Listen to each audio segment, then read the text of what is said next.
അതുപോലൊരുത്തൻ ഒരു കാരണവശാലും കണ്ണേട്ടന്റെ പെങ്ങളെ കല്യാണം കഴിക്കാൻ പാടില്ല. അത്രയ്ക്ക് ഫ്രോഡാവൻ.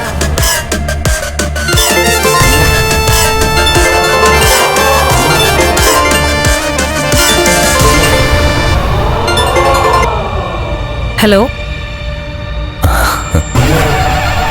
ഞാനാ മേഘനാഥൻ.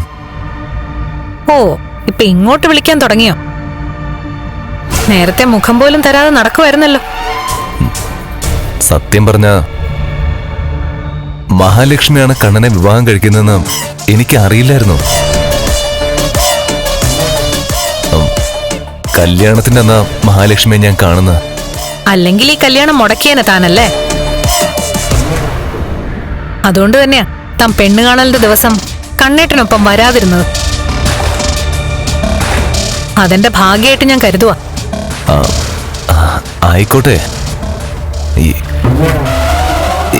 എന്റെ ജീവിതം തൊലയ്ക്കരുത്. അറിയാലോ, ഞാനിപ്പോ കണ്ണന്റെ ശമ്പളക്കാരനാ. മഹാലക്ഷ്മി നടന്നതൊന്നും കണ്ണനോട് പറഞ്ഞിട്ടില്ലല്ലോ. ഇതുവരെ പറഞ്ഞിട്ടില്ല. തോന്നി. അല്ലെങ്കിൽ ഉറപ്പായും കണ്ണൻ ഇപ്പോഴെന്നെ വിളിച്ചേനെ എന്ന് കരുതി ഇത് ഞാനങ്ങനെ മൂടി വെക്കാനൊന്നും പോകുന്നില്ല. മൂടി വെക്കണം. പഠിപ്പ് കഴിഞ്ഞിറങ്ങിയപ്പോ തന്നെ കണ്ണനാ പറഞ്ഞത് കൂടെ നിൽക്കാൻ. അതുകൊണ്ട് കൂടെ നിൽക്കുക. ഒരു കാരണവശാലും എന്റെ വരുമാനം ഇല്ലാതാക്കരുത്. ഞാൻ മഹാലക്ഷ്മിയുടെ കാല് പിടിക്കാം. താൻ കാലും പിടിക്കണ്ട, കൈയും പിടിക്കണ്ട.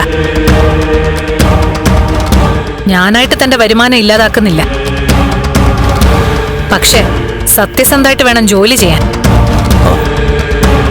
ഒരു കാരണവശാലും വളഞ്ഞ വഴിയിലൂടെ കമ്പനിയെ ചീറ്റ് ചെയ്യരുത്. അയ്യോ, ഇതുവരെ ഞാൻ അങ്ങനെ ചെയ്തിട്ടില്ല. ഇതുവരെയുള്ള കാര്യമൊന്നും താൻ പറയണ്ട. ഇനി താൻ കമ്പനിയിൽ തുടരുന്നുണ്ടെങ്കിൽ മാന്യമായിട്ട് പോകണമെന്നാ പറഞ്ഞത്. ശരി. അതുപോലെ തന്നെ ഒരേ സമയം ഒന്നിലധികം പെൺകുട്ടികളുടെ പിന്നാലെ നടക്കുന്ന തന്നെ പോലൊരുത്തൻ ഒരു കാരണവശാലും മഞ്ജുവിനെ കല്യാണം കഴിക്കാൻ പാടില്ല.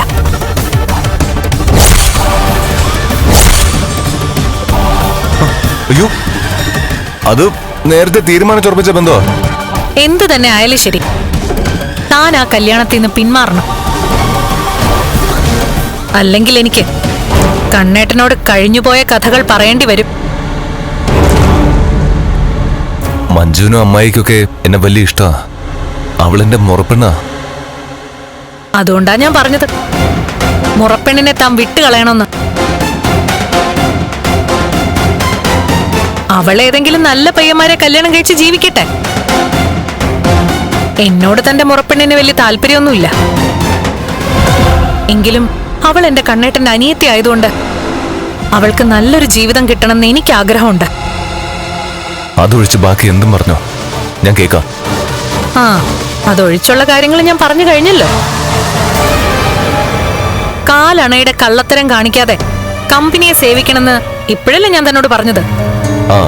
അയ്യോ, അത് ഞാൻ ചെയ്തോളാം. അതിന്റെ ഒപ്പം ഇതും ചെയ്യണം. കല്യാണം വേണ്ടാന്ന് മഞ്ജുവിന്റെ അമ്മയോ പറയില്ല. എന്നാ താൻ പറയണം, എനിക്ക് ഈ കല്യാണം വേണ്ടാന്ന്. അതെങ്ങനെ പറയും? തന്റെ നാവ് കൊണ്ടത് പറഞ്ഞേ പറ്റൂ.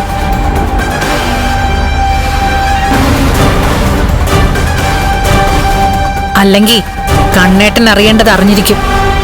ശരി മഹാലക്ഷ്മി, ഞാൻ ശ്രമിക്കാം. ശ്രമമൊന്നും വേണ്ട, പറഞ്ഞങ്ങ് കേട്ടാ മതി. ഹലോ ഹലോ ഹലോ, ഇവളെന്നെ നശിപ്പിക്കുന്ന ലക്ഷണമാണല്ലോ.